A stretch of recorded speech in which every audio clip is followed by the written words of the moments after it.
The harsh sound of ragged breathing echoed in Ryan Mitchell's ears, but it wasn't his own. Through the cool morning mist of Memorial Park, he spotted her, a woman in sleek running gear crumpling to the ground ahead of him like a marionette with cut strings. His own Saturday morning run forgotten, Ryan sprinted forward, his heart pounding harder than his footfalls against the paved trail. "Hey, are you okay?" Ryan called out, reaching her just as she attempted to push herself up with trembling arms. Her face was alarmingly pale, dark hair sticking to her sweat-dampened forehead. "I'm fine," she managed, but her voice was weak, and she winced as she tried to stand. "Just need a minute." "You're not fine," Ryan said firmly. 8 years as a paramedic before his career change had taught him to recognize when someone was in distress. "I'm Ryan. I have medical training. Can you tell me what happened?" "Julia," she replied, reluctantly accepting his steadying hand. "Julia Nichols, and I don't know." Everything just went dark for a second. Ryan noticed her expensive running watch and top-of-the-line shoes, but focused on her symptoms. "Any chest pain? Dizziness before you fell?" "Dizziness, yes, been working crazy hours, probably just dehydration." She attempted a dismissive wave that turned into another wobble. "Dad, is she hurt?" 7-year-old Zoe's voice piped up as she jogged toward them, her small running shoes lighting up with each step.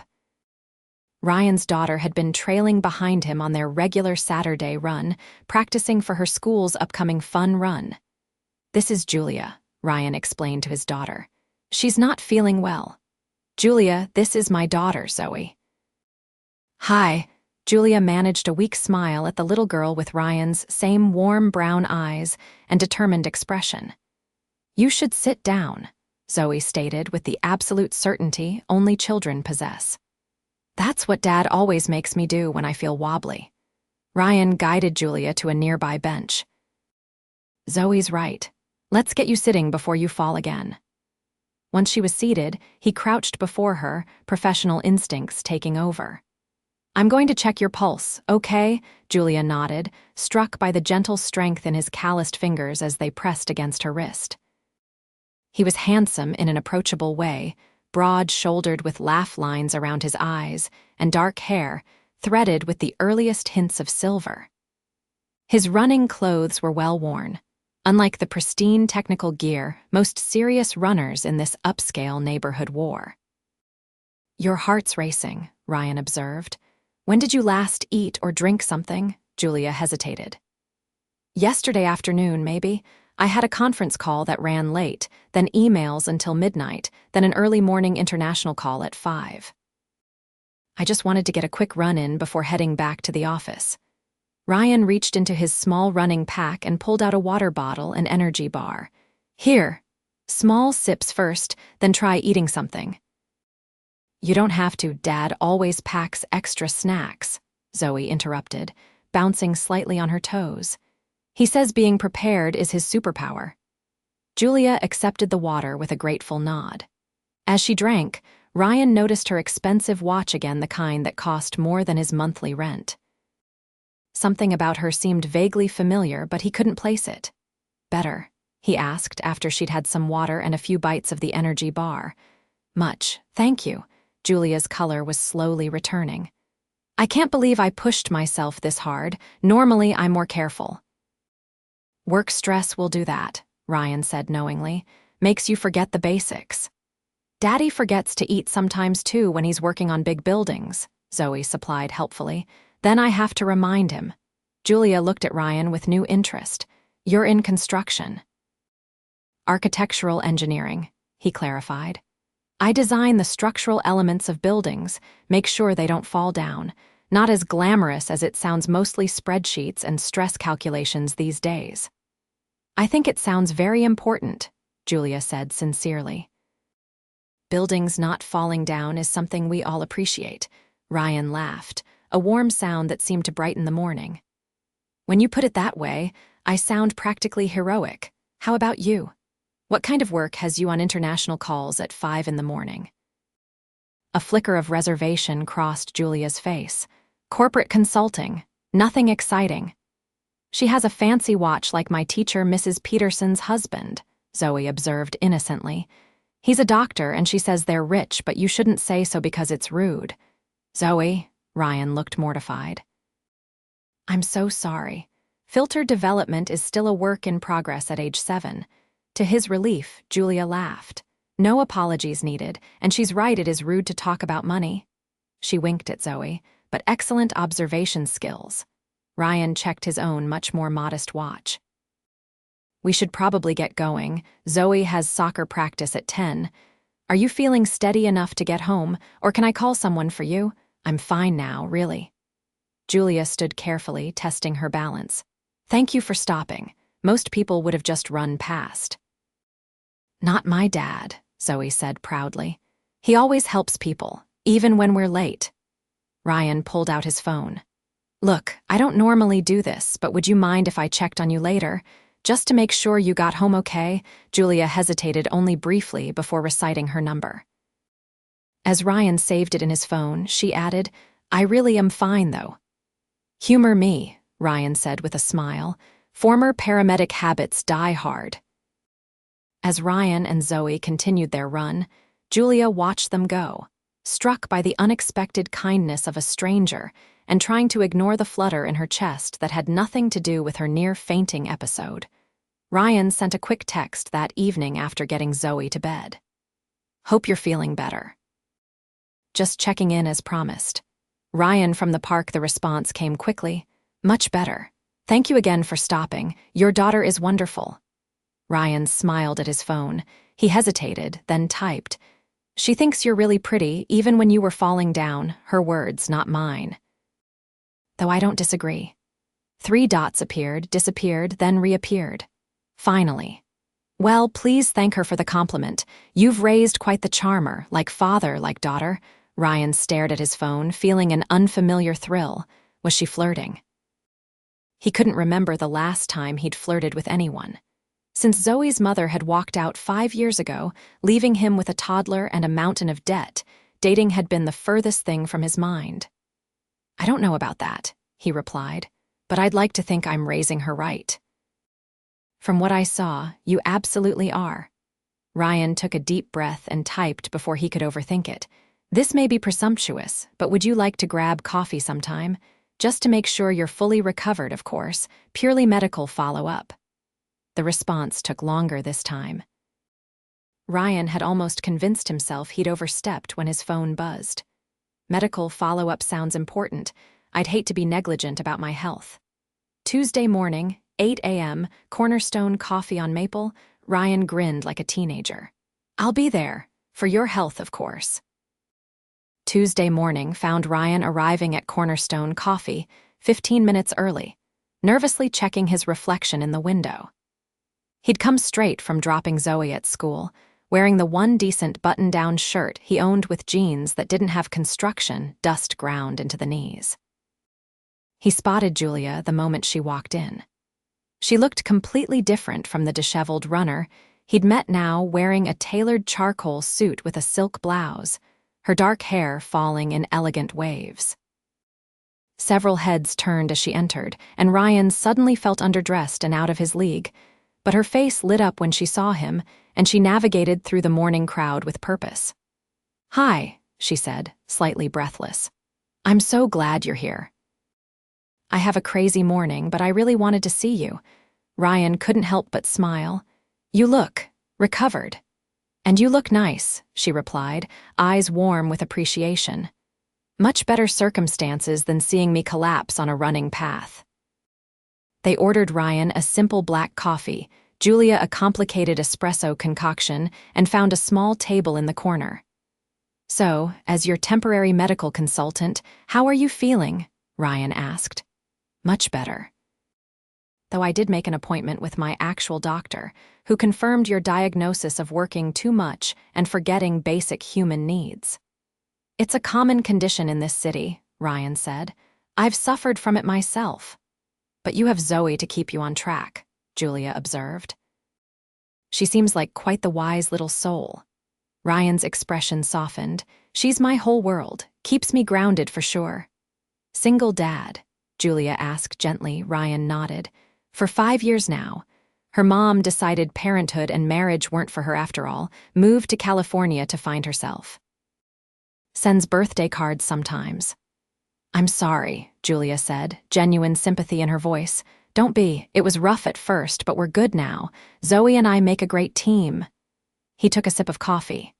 What about you? Married to your job, I'm guessing? A shadow passed over Julia's face. Something like that. My last relationship ended because he couldn't understand why I couldn't just take more time off, as if I could simply walk away whenever I wanted. Demanding job? You could say that. Julia glanced at her watch, different from her running watch, but equally expensive. Speaking of which, I hate to cut this short, but I have a meeting at 9. Corporate consulting must be intense, Ryan observed. What exactly do you consult on? Julia hesitated. Organizational efficiency, mostly, helping companies work better. Something about her vague answer triggered Ryan's memory. He'd seen her somewhere before. A news article, a magazine. Before he could place it, Julia stood. I really enjoyed this. Maybe we could do it again. When I have more time. I'd like that, Ryan said, standing as well. Though I should warn you, my schedule revolves around a second grader's activities. Not exactly glamorous. Julia smiled. Sounds refreshing, actually. She leaned forward impulsively and kissed his cheek. Thank you again for Saturday. Not everyone would have stopped. Ryan watched her walk away, touching the spot where her lips had brushed his skin. Only after she disappeared into a sleek black car with a driver did he realize she hadn't taken a single work call during their brief coffee. For someone with a 9 o'clock meeting, that seemed unusual. His phone buzzed with a text. Sorry to rush off. Dinner Friday? I promise more time. I can meet you and Zoe somewhere kid-friendly. Ryan smiled. She'd love that. So would I. Friday evening found them at Pinecone Pizza, Zoe's favorite restaurant, complete with arcade games and mediocre pizza. Ryan had offered to meet Julia somewhere nicer, but she had insisted this was perfect. Watching Julia in her casual jeans and sweater, laughing as Zoe taught her the secrets to winning at skee-ball, Ryan felt something shift inside him. She moved through the noisy, chaotic restaurant with the same confidence she'd displayed in her business suit, yet here she seemed more relaxed, more genuine. Your form is excellent, Julia praised as Zoe landed another ball in the 50-point ring. You've clearly practiced. Dad and I come here sometimes when he finishes a big project, Zoe explained. He says celebrating the wins is important. Your dad is very wise, Julia said, glancing at Ryan with a smile that made his heart skip. Later, as Zoe focused intently on a racing game, Julia turned to Ryan. She's incredible. You've done an amazing job with her. Thanks, Ryan said, watching his daughter. It hasn't always been easy, especially in the beginning, trying to figure out how to be both parents while keeping a roof over our heads. You were a paramedic before engineering, right? That's quite a career change, Ryan nodded. The hours were brutal with a toddler. I'd already been taking night classes in engineering, always loved building things. When Melissa left, I finished my degree while working ambulance shifts. Got lucky with a firm that took a chance on me. That's not luck, Julia said firmly. That's determination and talent. Ryan shrugged, uncomfortable with the praise. We manage. The firm's good to me, lets me work flexible hours for Zoe. The pay's decent, though this city gets more expensive every year. Where do you live? Julia asked. We have a small place in Westview, not the fancy part, he added with a self-deprecating smile. But the schools are good, and we have a tiny yard. Julia nodded, not reacting to the mention of one of the city's more modest neighborhoods. And you're working on a project now. Structural redesign for an office building downtown. The Preston Tower renovation, old building, needs to be updated for earthquake safety without losing its historic elements. Ryan's eyes lit up as he described the challenges. It's fascinating work, actually. Finding ways to strengthen century-old foundations while preserving what makes the building special. You really love what you do, Julia observed. I do. though sometimes I miss the immediacy of emergency medicine knowing you've directly saved someone." He gave her a meaningful look. "Like beautiful runners who collapse in parks," Julia blushed slightly. "Are you flirting with me, Ryan Mitchell?"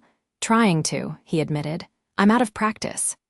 "You're doing just fine," she assured him, her fingers briefly touching his. The moment was interrupted by Zoe returning to the table. "Dad, I beat the high score. Julia, you have to try it." As Julia allowed herself to be led away by an enthusiastic 7-year-old, Ryan's phone buzzed with a work email. He opened it, frowning as he read. When Julia returned, she immediately noticed his expression. "Everything okay?" "Work stuff," Ryan sighed. "The Preston Tower project. There's some confusion about the design approvals. The CEO of the company that owns the building is apparently unhappy with some of the proposals." "Anything serious?" "Probably not. Just delays, means more late nights, though." He pocketed his phone. "Sorry, didn't mean to bring work drama to pizza night." "Never apologize for caring about your work," Julia said. "I understand completely." As the evening wound down, Ryan drove Julia to her car, which she'd left at a nearby parking garage. Zoe had fallen asleep in the backseat, worn out from excitement and too much pizza. "I had a wonderful time," Julia said softly, glancing back at the sleeping child. "She's a treasure, Ryan."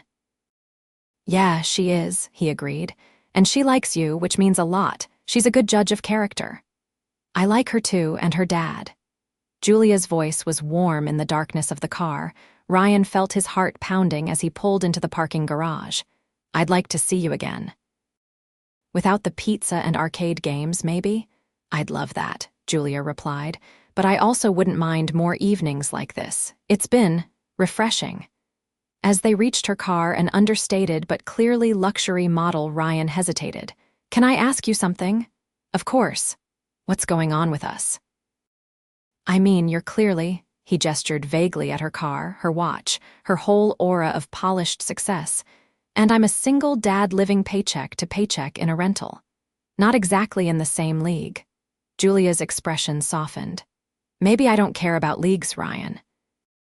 Maybe what I care about is how you dropped everything to help a stranger, how your eyes light up when you talk about your work, how completely devoted you are to your daughter." She stepped closer. "Maybe what I care about is you."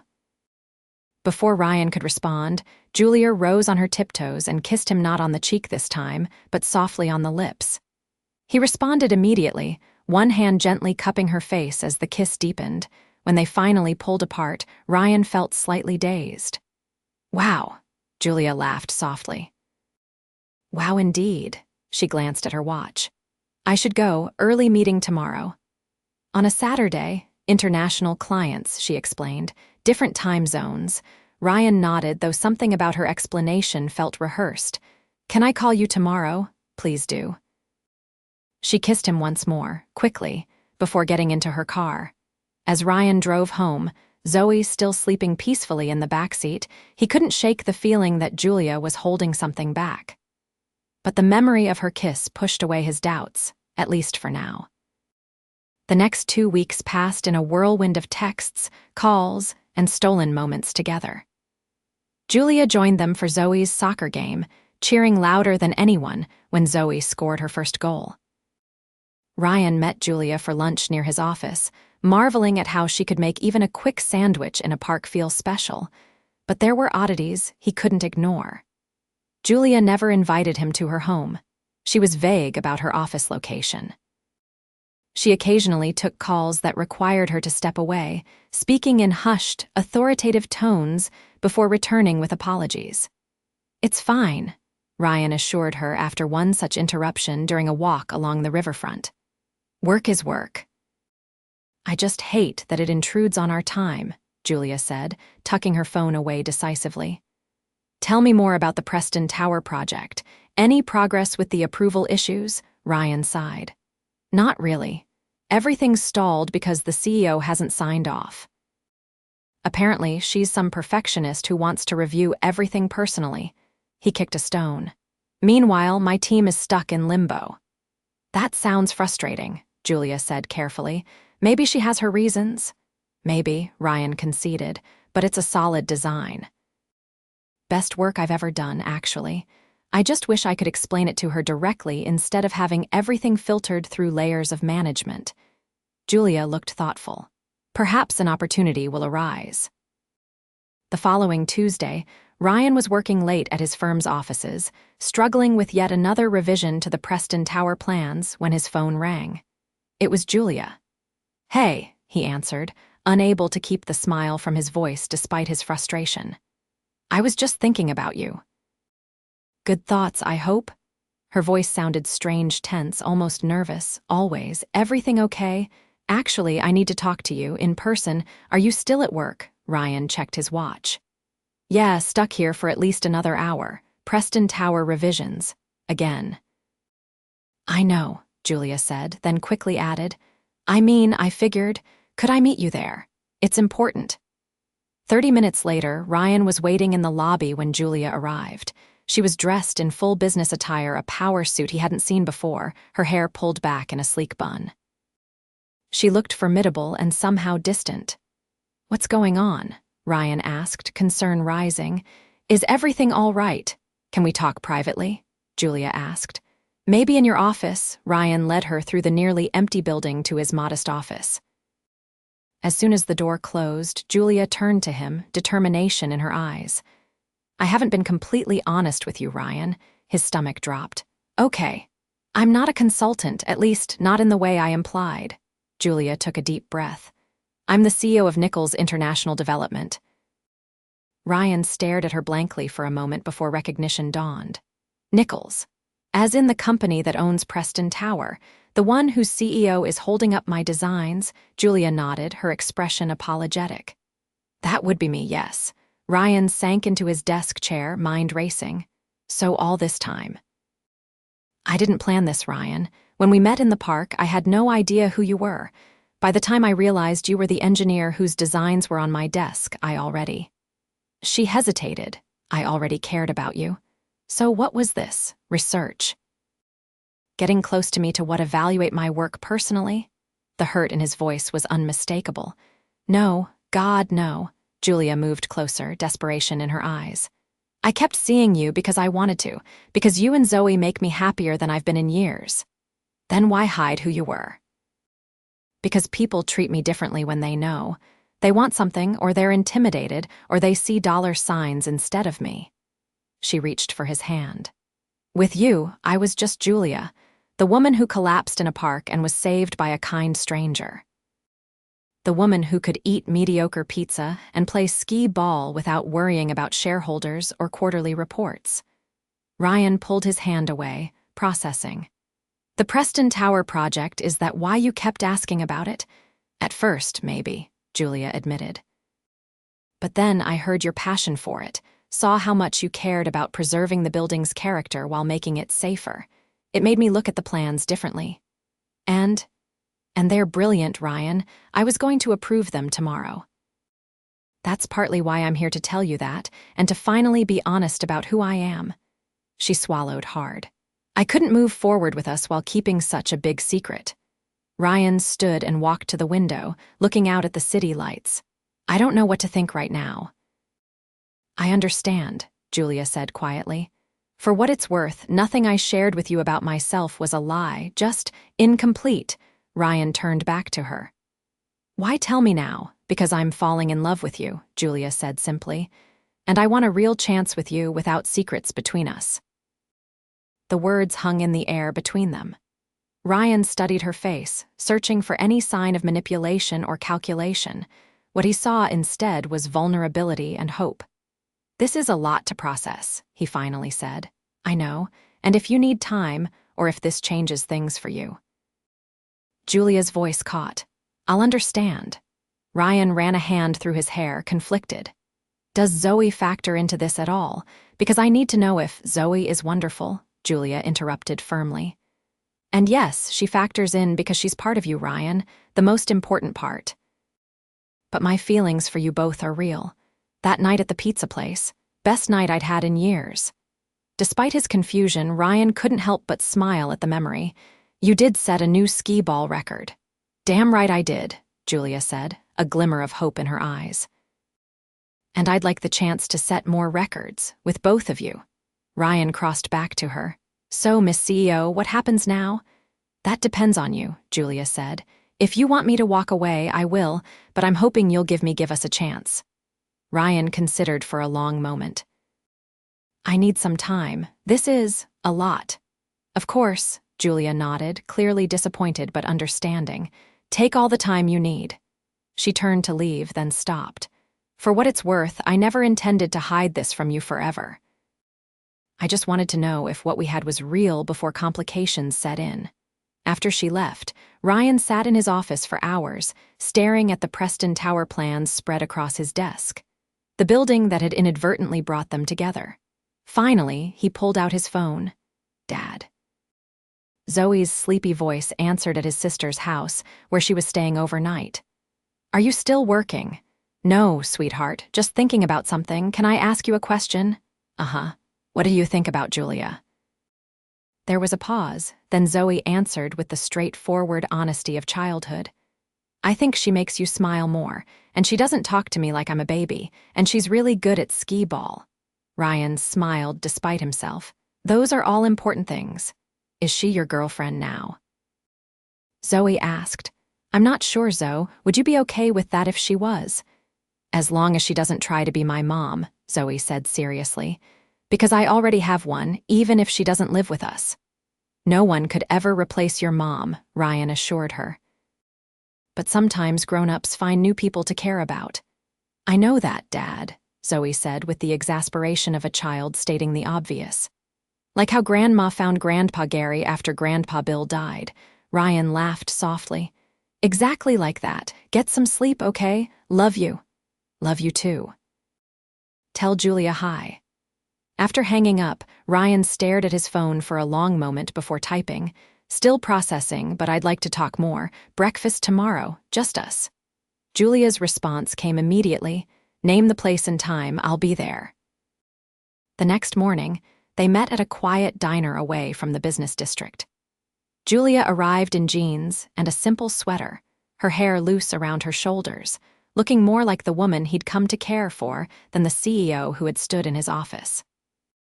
Thank you for meeting me, she said as she slid into the booth across from him. I have questions, Ryan said directly. I expected nothing less. She folded her hands on the table. Ask me anything. How did you really end up in that park? Was that part planned? Julia looked genuinely shocked. God, no. I was actually supposed to be reviewing your Preston Tower designs that morning, but I'd been up all night with a crisis in our Singapore office. I thought a run would clear my head. She smiled ruefully. Instead, I pushed myself too hard and collapsed. The universe has a strange sense of humor. Ryan nodded, accepting her answer. And all those times you asked about my work. At first, curiosity what kind of engineer was this kind man who'd helped me.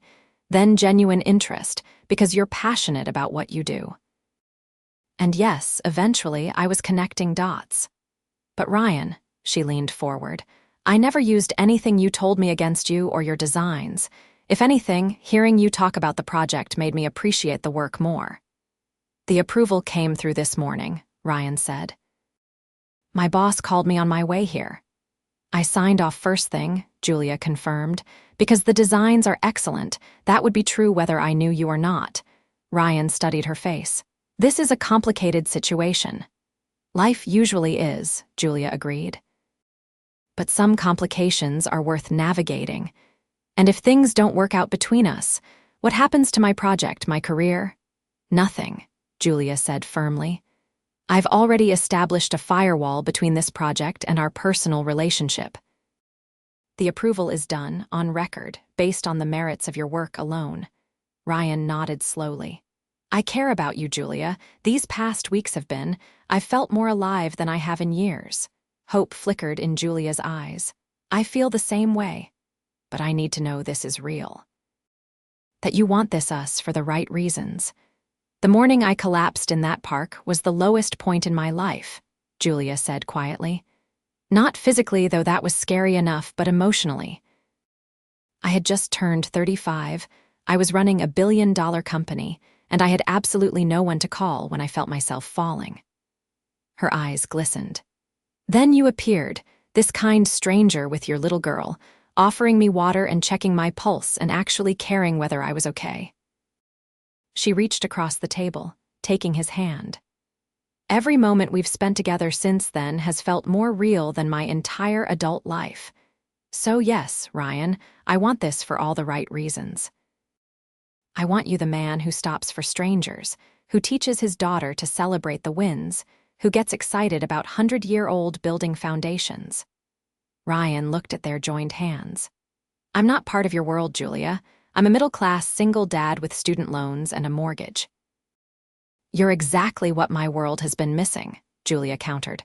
Authenticity, joy, purpose beyond the next acquisition or merger. She squeezed his hand. I'm not asking you to join my world. I'm asking if there's room in yours for me. Ryan met her gaze. There might be. But we'd need to take it slow, for Zoe's sake and for ours. Slow sounds perfect, Julia smiled. Though I should warn you, I'm still terrible at work-life balance. Fortunately, Ryan said, a smile finally breaking through, I know a 7-year-old who's excellent at reminding people when it's time to stop working and eat something. She gets that from her father, Julia said softly. So, we're doing this, despite the complications. I'd like to try, Julia replied. If you would. Instead of answering with words, Ryan leaned across the table and kissed her, not caring who might see. When they broke apart, both were smiling. I'll take that as a yes, Julia whispered. 6 months later, Ryan stood in Julia's penthouse kitchen, flipping pancakes while Zoe arranged strawberries into smiley faces on each plate. The floor-to-ceiling windows offered a spectacular view of the city, including the Preston Tower, where renovation work was well underway. Dad, Julia's still working, Zoe called out, pointing to the home office where Julia sat surrounded by digital displays. Ryan dried his hands and walked to the office doorway. Breakfast Council has determined that CEO hours are officially over, he announced. Unanimous vote. Julia looked up, her serious expression melting into a smile. Is that so? And if I need 5 more minutes? Denied, Zoe declared, appearing under Ryan's arm. The strawberry faces will get sad. Well, we can't have sad strawberries, Julia conceded, shutting down her displays. As she joined them at the breakfast bar, she slipped her arm around Ryan's waist. How was I ever productive before you two came along? You probably ate a lot less pancakes, Ryan observed, kissing her temple. A tragic existence, Julia agreed solemnly. As they ate, Zoe chattering about her science project, Ryan watched Julia, the woman who had literally fallen into his life. The past months hadn't been without challenges. Julia's work still demanded much of her time.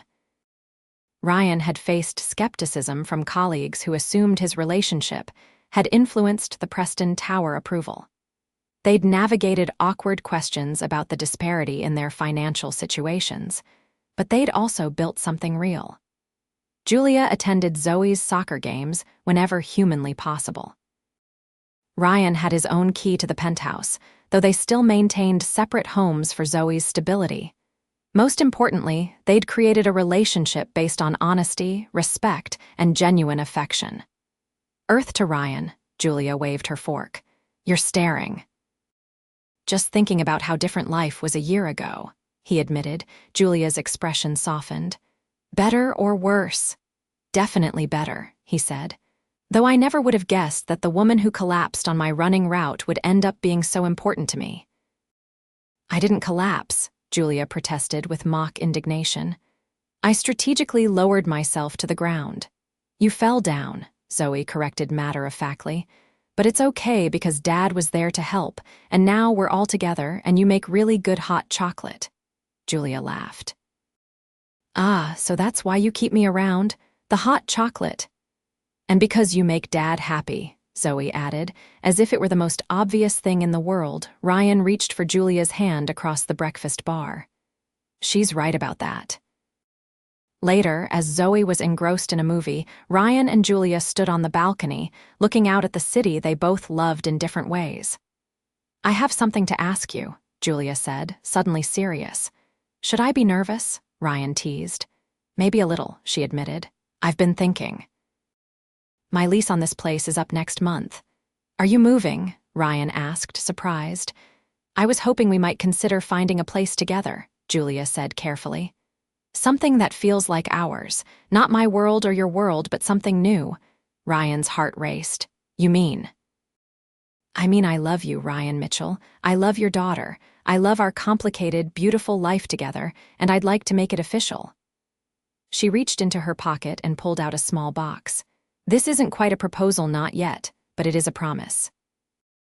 Inside the box was a key, attached to a silver keychain in the shape of a ski ball. "A key?" Ryan asked, confused. "To our future home," Julia explained. "If you want it. I found a place in Westview, actually, a house with a yard for Zoe, close to her school, close to your sister. Room for all of us. You want to move to my neighborhood?" Ryan was stunned. "But what about," he gestured to the luxury surrounding them, "this is just a place, Ryan. You and Zoe are home." She took his hands. "I don't need the penthouse or the status symbols, I just need you two." Ryan pulled her close. "I love you," he whispered against her hair, "and yes, let's build something together." As they held each other, overlooking the city where they'd met by chance that foggy morning in the park, both knew that sometimes the most unexpected beginnings led to the most beautiful stories. A CEO who collapsed during a run, and the struggling single dad who stopped to help had found something neither had been looking for. But both desperately needed a family, built on kindness, understanding, and love.